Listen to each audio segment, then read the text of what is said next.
দিনটি ছিল নারায়ণ পুজো। এই তো সেদিন দিলাম বাড়িতে নারায়ণ পুজো। আসলে বহুদিন ধরেই ভাবছিলাম একটু নারায়ণ পুজো দেবো, কিন্তু ডেট পাচ্ছিলাম না।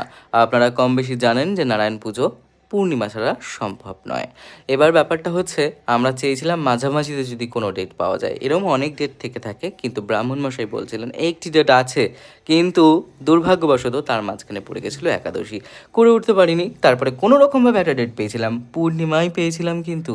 তো বাড়িতে সম্পূর্ণ জোগাড় সকাল সকাল উঠেই করে ফেলেছিলাম। জানেনই তো একার হাতেই সবটা করতে হয়, যদিও বা পাশে অনেককে পেয়েছিলাম, তাও জোগাড়টা তো একাই করতে হয়। ভয়েস ওভারটা একটু অসুবিধা হতে পারে, কারণ আমি ডিরেক্ট ভয়েস ওভার করছি, কোনো এডিট নেই, কোনো নয় কী বলে নয়েসলেশনস নেই। আমি ইংরেজিটা অতটাও ভালো পারি না।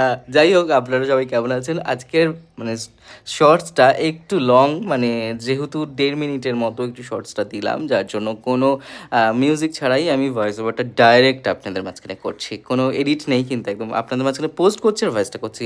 নারায়ণ পুজোটা করেছিলাম, লং ভিডিওটা দেওয়ার চেষ্টা করব আপনাদের মাঝে, তবে একটু অপেক্ষা করবেন। বহু বহু কাজের মধ্যে রয়েছি আর বহু বহু চাপের মধ্যে রয়েছি।